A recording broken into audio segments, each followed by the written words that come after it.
Compulsão alimentar. Como vencer esse mal? E da onde que vem? Isso é psicológico? Isso é fisiológico? Tem realmente como burlar e como vencer e como tratar compulsão alimentar de uma forma natural? Fica aí e vamos debater mais sobre o assunto. Prazer, sou o Dr. Eduardo Coraça, nutricionista clínico. O que eu trago aqui no canal é o que há de mais recente na literatura médica e científica publicado. Eu pego os artigos recentes, traduzo e te trago o que há de melhor para você entender nutrição e saúde e produzir saúde e prevenir doenças. Quando saiu a polêmica da Mayra Card, acho que já tem mais ou menos uns 3 meses praticamente, muita gente foi xingar a Mayra, até mesmo me xingar por estimular compulsão alimentar. Muita gente me pergunta ou fala, eu tenho compulsão alimentar, o que fazer, como tratar, etc. Mas será mesmo que compulsão alimentar é associado à vida saudável? Porque o jejum é uma parte da vida saudável, né? Todo animal na natureza o faz. Mas será que compulsão alimentar é associada a uma dieta natural? Vamos entender um pouco mais? Eu peguei uma pesquisa aqui que mostra que uma modesta redução de 33% no sono usual aumentava a fome, a compulsão por alimentos, a porção que a pessoa comia e a busca por recompensa na comida. Então, sono insuficiente é um fator independente de risco para sobrepeso e obesidade. E os estudos mostram uma maior ingesta de comida após uma noite de privação de sono ou de perda de algumas horas. E nós sabemos que, como obesidade, a privação de sono é um problema global. E as recomendações são de 7 a 9 horas de sono por noite. Entretanto, entre americanos, 1 a cada 3 consegue essas recomendações. Que alimentos ultraprocessados compartilham propriedades farmacocinéticas, ou seja, doses concentradas, taxa rápida de absorção, com drogas de abuso, devido à adição de gorduras e de carboidratos refinados e à rápida velocidade que esses carboidratos são absorvidos pelo sistema, indicados pela carga glicêmica. O mais impressionantemente, eles mostram que alimentos processados são muito mais correlacionados ao abuso, ao uso excessivo, à compulsão, do que alimentos integrais. Todas as substâncias de abuso que seres humanos usam, são sempre substâncias processadas e nunca no seu estado integral natural. Por exemplo, uvas são processadas para fazer vinho.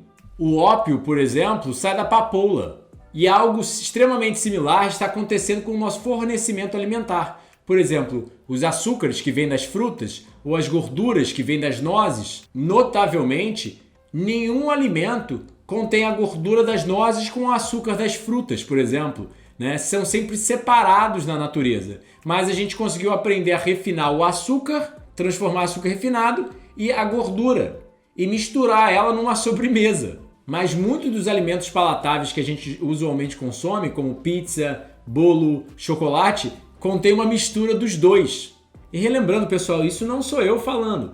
É uma pesquisa publicada no PLOS ONE, ou seja, um jornal médico-científico de alto fator de impacto em 2014, relativamente bem recente. Eles estão deixando bem claro aqui que, apesar do que cozinhar é uma forma também de processamento, eles só estão lidando com alimentos ultraprocessados, que tiveram carboidratos refinados e gorduras sendo adicionadas. É plausível alegar, sugerir, que esses alimentos processados mexem com os mesmos mecanismos do que as drogas de abuso, fornecendo gatilhos fisiológicos, neurológicos, para estimular o centro de recompensa do ser humano, ou seja, a secreção de dopamina, e estimular o consumo deles de forma excessiva. É como eles dão um exemplo, por exemplo, água tem pouca, se tem alguma chance de ser consumida em excesso, mas a cerveja já, que contém em média 5% de etanol, já é mais provável de ser consumida em excesso, enquanto licores com 20 a 75% é mais correlacionado a um uso problemático, ou seja, a uma compulsão, do que a cerveja. Então, a adição de gordura, carboidratos refinados a esses alimentos concentra uma quantidade muito maior do que a gente ia encontrar no alimento in natura direto da planta, como na fruta ou nas nozes, por exemplo. E como eu já falei em outros vídeos aqui no canal, o circuito de recompensa no cérebro do mamífero é muito importante para a sobrevivência dele, né? Ou seja, o circuito de recompensa é a secreção de dopamina sempre que a gente pratica um hábito que a natureza gostaria que a gente praticasse. Ou seja, sexo, comida estimulam dopamina. Então o animal sente aquele prazer e ele quer fazer o quê? De novo. Ele quer fazer sexo de novo, ele quer comer de novo, e sexo estimula mais dopamina do que comida. Se for no cérebro de uma mulher, chocolate estimula mais dopamina do que sexo.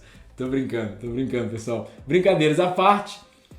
O que você tem que entender é, quando nós desenvolvemos esses alimentos industrializados, a gente criou literalmente a armadilha do prazer.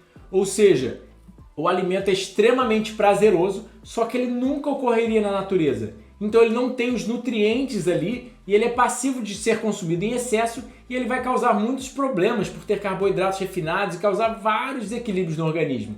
Então, realmente o ser humano sabe que ele está se matando com esses alimentos industrializados processados, mas ainda assim ele consome não percebendo que é a armadilha do prazer. Porque o cérebro dele diz que é uma coisa boa, mas ao mesmo tempo o organismo dele sofre. Porque na natureza o circuito de recompensa distinguiria entre alface, banana e tâmaras. Tâmara a mais doce das três ia causar obviamente mais secreção de dopamina do que até mesmo bananas. Se você tem banana ou alface para escolher, você obviamente escolheria banana. É mais gostoso, fornece mais calorias e secreta mais dopamina. Então, quando a folha da coca é mastigada, tem pouco potencial de abuso. Mas quando é processada em cocaína, se torna altamente viciante. De forma similar, alimentos processados causam um pico glicêmico, um aumento no açúcar sanguíneo muito drástico. E nós sabemos a nível científico que o aumento muito drástico nos níveis de glicose no sangue liga áreas do cérebro correlacionadas a vício. Embora ainda temos poucas evidências em seres humanos, pesquisas em modelos de animais, ou seja, pesquisas em laboratórios testando alimentos industrializados, mostram que comida industrializada é extremamente viciante. Por exemplo, ratos comem de forma excessiva alimentos como biscoito Oreo duplo, mas quando submetidos à sua ração usual, não consomem de forma excessiva. E quando ratos são mantidos em alimentos ultraprocessados, eles têm uma infrarregulação no sistema de dopamina, ou seja, a sensibilidade à dopamina é regulada para baixo, similar ao que ocorre com drogas de abuso. E mesmo quando eles dão um choque nos pés dos ratos, por eles consumirem um alimento industrializado, eles mesmo assim se machucando, eles continuam consumindo, que é extremamente similar ao que seres humanos fazem, né? Todo mundo sabe que o cheeseburger, o doce, etc., todos os alimentos fazem mal, a pessoa pode estar obesa, cheia de problemas de saúde, mas ela não consegue parar de comer esses alimentos. Então, ainda não temos pesquisas conclusivas sobre o assunto, ainda é uma coisa muito recente. Mas o que eu quis sugerir com o vídeo, eu ia ainda pegar mais artigos médicos científicos para embasar, é que saúde é produzida por vida saudável.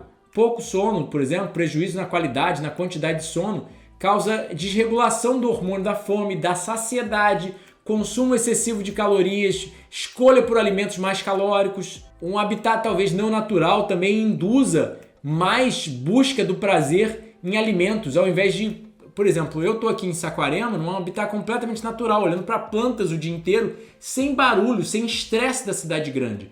Provavelmente, isso a gente sabe a nível científico, reduz ansiedade, reduz depressão, melhora o humor, entre vários outros fatores, olhar para o verde, sentir as plantas, o cheiro, etc. E, consequentemente, será que isso não reduz compulsão alimentar? São inúmeros fatores que a gente já sabe e inúmeros fatores que a gente ainda talvez não saiba, mas... compulsão alimentar, como qualquer outra doença, ao meu ver, advém de fatores de estilo de vida errôneos. Ou seja, quanto mais distante a gente vive da natureza, quanto mais a gente cozinha, industrializa nosso alimento, mais provável de consumir em excesso. É que nem eu comendo comida crua. Se eu começo a desidratar a comida crua, processar, fazer várias coisas com o alimento, mesmo que pouco, né, comparado à industrialização, eu como mais do que o necessário. Se eu amasso a banana, eu como um pouquinho mais do que como ela na mão. Se eu faço uma vitamina, eu como mais ainda do que se eu como ela na mão. Se eu misturo ainda nozes e tâmaras no meio, como mais ainda. Você sofre de compulsão alimentar? Comenta aqui embaixo quais são suas dificuldades, quais são suas perguntas, que assim que possível eu vou tentar te responder. Eu gostaria, sinceramente, de ver as pessoas mostrando artigos médicos científicos mostrando que jejum devidamente supervisionado e devidamente conduzido sobre regime alimentar, ou seja, numa instituição higienista, ensinam os pacientes a comer antes e depois do jejum.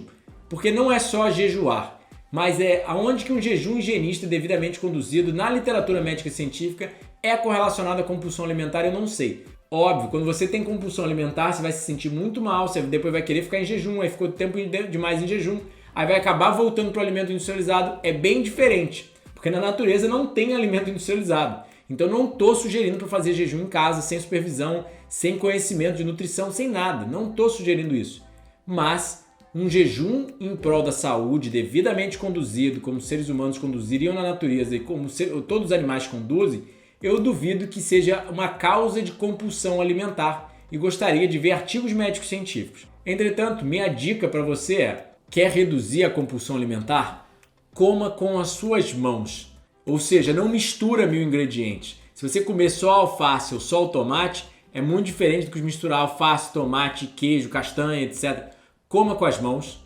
Não tempere os alimentos. Nós sabemos que animais de laboratório, quando sua comida é adicionada sal, açúcar e gordura, eles podem comer muito mais do que comeriam se são fornecidos alimentos sem essas misturas. Então não temperar. Eu prefiro comer minha comida sem sal e sem tempero, porque minha comida já é gostosa direto da árvore, frutas, vegetais, oleaginosas, alimentos in natura devidamente escolhidos e maduros. Não cozinhar, sim, o cozimento tira a água de dentro do alimento e faz você consumir mais do que o necessário. Por isso que engordam porcos com batata cozida.